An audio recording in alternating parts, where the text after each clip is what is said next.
미술품이 상품이 된 지가 참 오래된 것 같습니다. 자본주의 사회니까 어쩔 수 없다고 그러지만, 어떤 이는 이런 말도 합니다. 프로란 그림이 팔릴 때부터 시작이다. 시대가 많이 힘듭니다. 조금은 느슨하게, 조금은 여유롭게, 조금은 자유롭게 사는 오늘이 되었으면 좋겠습니다. 안녕하세요. 미술만평 88회차 박정구입니다. 여전히 좋아요와 구독은 사랑합니다.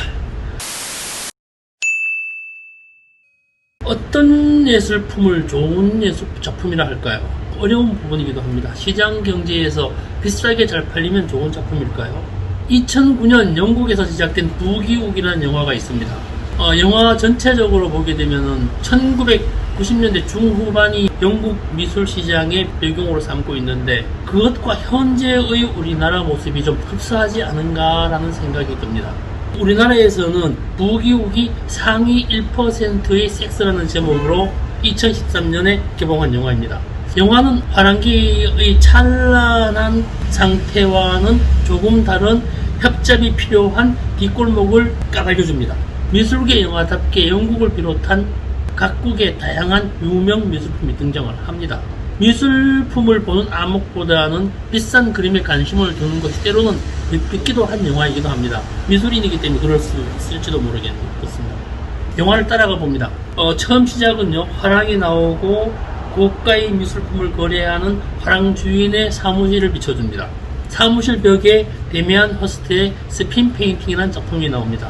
스핀 페인팅이라는 건요, 말 그대로 빠르게 돌아가는 원판에 아크릴 물감을 부어서 원심력으로 물감을 퍼지게 하는 방식입니다.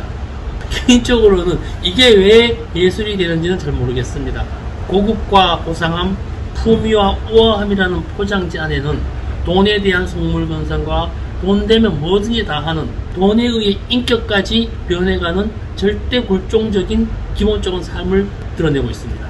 대다수의 사람들은 이를 드러내지 않거나 드러내지 않기 위해 사회의 다양한 문화활동, 교양활동을 하게 됩니다. 이 영화도 마찬가지입니다. 민낯을 드러내기 싫어하는 자본주의의 속성을 다 보여줍니다. 그러면서 영화는 오래된 건물의 거실 벽난로 위에 있는 그림을 비춰줍니다. 영화에서는 밝혀지지 않은 진품이라고 이야기를 합니다만, 이게 만들어진 그림이라는 것으로 알고 있습니다. 영화 속에서 이 작품의 가격은 대략 250억 정도로 제시합니다. 영화의 제목이기도 한 몬드리안의 부기욱입니다. 몬드리안의 부기욱이는 몬드리안이 2차 세계대전을 피해서 1940년경에 네덜란드에서 미국으로 망명합니다. 망명 후에 뉴욕의 고층 빌딩에서 도심을 바라봅니다. 격자 무늬의 도로, 바쁘게 움직이는 차와 사람들, 그러한 시가를 바라보면서 그리기 시작했다고 합니다. 거기에서 몬드리안은 뉴욕의 도심 생활이 흑인의 부기우기와 연동시켜서 제목을 그렇게 붙인 것 같습니다. 다시 카메라 렌즈를 따라가 봅니다. 사무실 한켠에 걸린 그림 앞에서 작품 가격을 흥정합니다.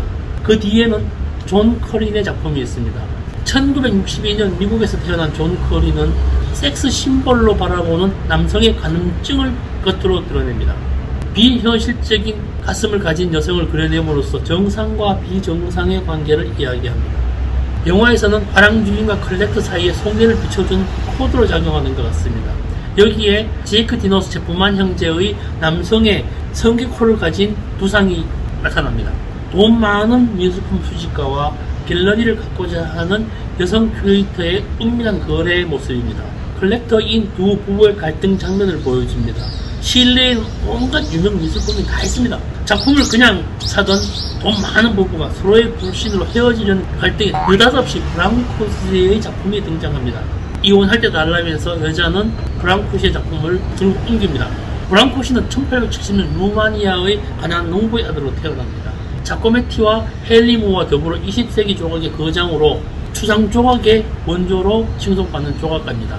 2001년에 제작된 팀 노블과 스옙스터의 달러라는 작품도 보입니다. 이들 또한 영국 예술가로서 빛을 사용하면서 쓰레기 더미를 쌓아놓고 조명을 비추면 뒤에 비춰지는 이미지가 등장을 합니다. 전혀 생소한 것들로 나타나게 되죠. 쓰레기와 이미지는 별개다라고 하는 이중 코드를 나타내기도 합니다.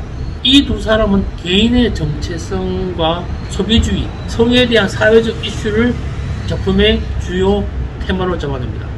영화 감독이 달러라는 작품을 등장시킨 이유가 예술보다는 돈에 치중하는 영화 스토리에 대한 숨겨놓은 코드가 아닌가 생각합니다. 마이클 크레이그 마틴의 병기도 보입니다. 마르셀 디샹의 병기와는 달리 색채와 이미지와 텍스트에 대한 질문을 하는 예술가입니다. 화랑주의인과 갈라서는 큐레이터 사이에 배치하면서 화랑주의인과 큐레이터의 각기의 다른 성향을 이야기하는 것 같습니다. 의도적으로 많은 미술품을 갖다 놓으면서 화랑계의 디시장에 대한 속물 근성을 잘 나타내는 것 같습니다. 존재하지만 눈길이 잘 가지 않는 부분을 램지에 담아냅니다. 여기에 제시카 그레그 마틴의 사진 작품이 있습니다. 화려하고 찬란할 것 같은 상류층 파티의 뒷배경이나 부분을 포커스에 맞춥니다. 돈이 중심이 된 회연기 가득한 예술가의 모습들을 등장시킵니다. 예술가와 화가와 큐레이터와 딜러와 콜렉터의 관계들, 돈으로 움직이는 시장에 대한 속물들이죠. 속물 근성을 숨기는 살아온 부부가 이혼을 결심합니다. 이때 즈음 앞전에 보여드렸던 거실의 각종 미술품이 다시 한번 등장시킵니다. 영화의 렌즈는 혼잡과 혼란성을 지나 프란시스 베이컨의 이미지를 담아내고 있습니다. 개인적으로는 영화에 있어서 베이컨의 작품이 가장 중요한 코드가 아닌가라고 생각을 합니다. 베이컨은 지난번 85회차에 말씀드린 바 있었기 때문에 이번엔 자세히 말하진 않겠습니다. 다만 인간의 숨겨진 욕망과 폭력성, 현대인의 불안증, 이러한 것들 세 개의 그림을 이어붙인 작품으로 표현하고 있습니다. 프란시스 베이컨의 삼면화라고 이야기를 합니다. 그리고 여기 이어서 화랑주의인의 사무실을 비춰줍니다. 여기에는 제프 콘스의 무탱크 속 세계의 농공이라는 작품이 보여졌습니다. 제프 콘스는 일상의 물건들을 풍선처럼 만들어내는 현대 기치적 요소를 강조하는 조각가입니다.